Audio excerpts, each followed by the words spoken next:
Hello, this is Micah Anderson from the Pastoral Ministry class, talking about ministry administration. And there's going to be quite a few things that I talk about today. But before we get started, I just want to preface this is in the context of church planting. Right now, I am helping plant a church in Seattle, Washington, and I think a lot of the things that I've learned from this class, I am able to translate and apply to my experience church planting. We've just started the week of Easter, so I'm still very new to this. So this class was actually very helpful with the way I view things and what I learned. So I'm going to be talking about these certain topics here. I'm going to be specifically talking about volunteers as a means to church planting. I will be talking about the organization, the importance of organization, finances, healthy versus unhealthy risk management. Let's see here, office use, as well as the viewpoint of ministry being a job, not just some, you get paid to read the Bible Monday through Friday. I'm going to really emphasize that it is still work and it is still a job, but there is still benefits, absolutely. Okay, so in this video, I will first talk about volunteers as a means to church planting. So a couple key things that I've learned and have taken from this class is the importance of taking care of the people that are underneath you, that are that you are overseeing, your volunteers, and the importance of treating them well, because if you treat them well, they're going to treat you well. And for a long time, the dynamic that I saw from others and from what I've learned is leaders, pastors, sometimes they don't treat their volunteers the way that uplifts them. And I've seen the benefits of uplifting the people that are around you and helping you, as it kind of gives them vision, which is my next point, which is to cast vision to your team, to your volunteer base. Because if they're just helping you out to,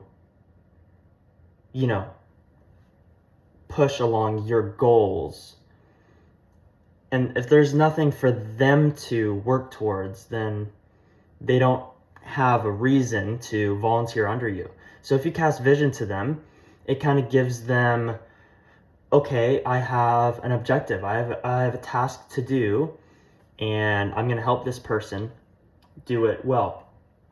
Another point is to encourage your volunteers. I have felt the weight of that. Being encouraged, it helps me and motivates me to do well, to do a good job, as well as giving clear direction, which is my final point for volunteers, is if they don't have direction, they don't know what they're doing, why they're doing it, it can be easy to lose that volunteer. Secondly, organization, especially in church planning. Already we have seen, and it's nobody's fault necessarily, but there has been a lack of organization through scheduling and where are people supposed to be when and all that kind of stuff. And it goes both ways. It goes from the leader all the way down to the volunteer. And let's see here. My first point is to create a calendar. It's such a simple, easy, base level step, or it seems as though, but the importance of it and the use that you'll get out of creating a calendar, setting up times and events of where people need to be, that's shared amongst everybody can see it, helps out a lot. Secondly, to create clear rules for people. We talked about this, about job descriptions. I think these are very important through volunteers as well as, even the congregation. If they don't have a clear understanding of what they need to do to help support the church, it's going to be hard for them to get connected and stay connected. Let's see here. My third point is to date everything. Make notes of everything. Every service, I believe, should be, analyzed heavily to see what works, what doesn't work, to talk about it with your team. Whenever I have seen this in church planning, it has kind of helped people understand, because a lot of times when a service ends, people are like, that was a great service, and that's it. But, if we really kind of nitpick, we have to be careful to not tear ourselves down. But if we kind of pick and choose what we need to improve on, it can help the team greatly. Okie doke. Finances.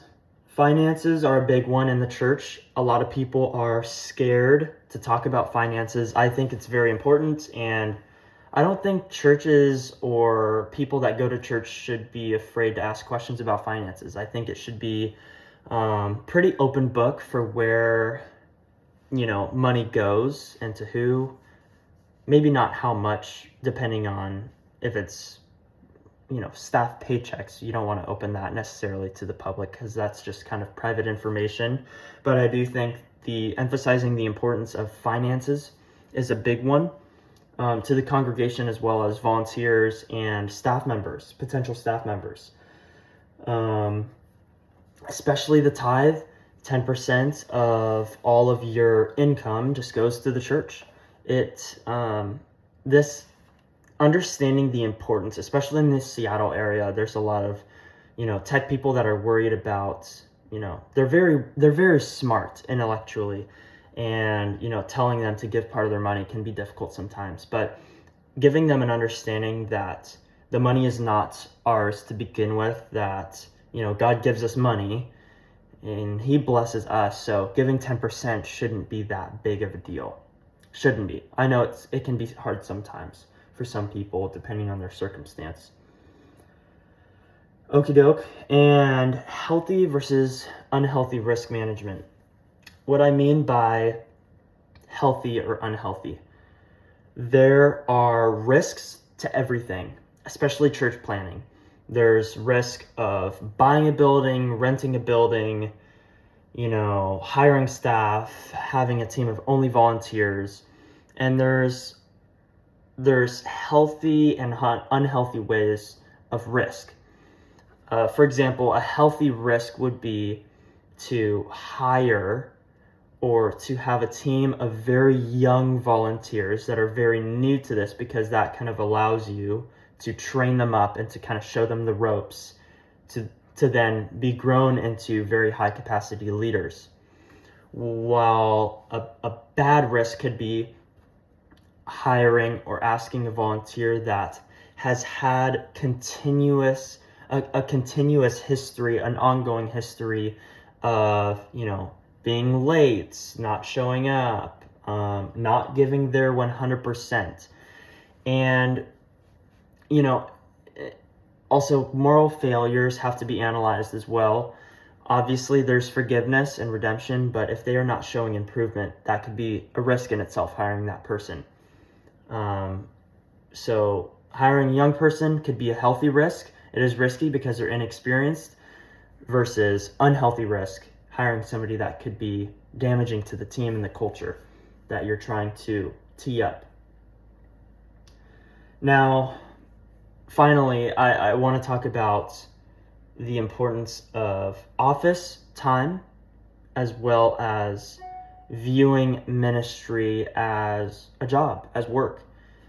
Office time is vital, and I think especially for us in Seattle, there has been a neglect almost because we don't have the congregation yet, or as much as we see in our bigger vision, it can be easy to not work or to ease up a bit because there's not much work for us to technically do because it's not right in front of us. But it's important to continue to reach out to people during office hours. If there's wasted time, then one, that's dishonoring to, if you're getting a paycheck, that could be dishonoring to whoever's paying you, but also it stops the church from growing. And we have to have an understanding that it's not our livelihoods at stake. It's the people that don't know Jesus yet that we are trying to reach.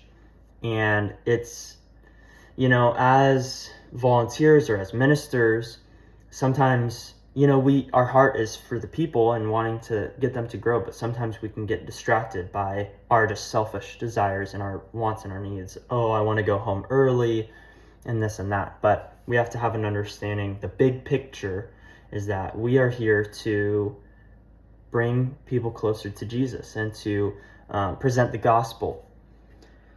And that leads me to my very, very final point is ministry is a job. It's work. Like I mentioned briefly previously, a lot of times people are like, oh, I'm going to write messages. I'm going to write sermons. I'm going to, have one-on-one meetings with a bunch of people and have coffee. That's my job, which is true, but it goes back to, just as God has equipped you to be a minister or a volunteer, God has equipped business leaders as well. And neither of one is more important than the other. I've seen a lot of business people lead a lot of people to Jesus through their workplace. And so we need to be treating our jobs as full-time ministers as, we're on the clock more than 40 hours a week. It is a lifestyle job that requires a lot of attention, as well as our spiritual health to be ready and equipped. And so to conclude, this class has seriously taught me so much about myself, about administration, the behind the scenes stuff, the importance of the behind the scenes stuff. I didn't realize before this class that ministry was, it's about 80% in the office, 20%, like on stage or, having meetings with people. There's so much stuff that goes behind the scenes that one isn't highlighted. I think for a reason. It's not glamorous, and I think it was very eye-opening to learn about this, and it has taught me a lot. It hasn't shunned me away of wanting to be a minister. I'm fired up and ready to go, but it is very interesting, and I want to make sure that I didn't miss anything. I think I went over. I hope that's okay. But with that being said, I am going to conclude. Thank you so much for having me, Professor Sizing. I hope I pronounced your name right. And yeah, I look forward to hearing from you soon.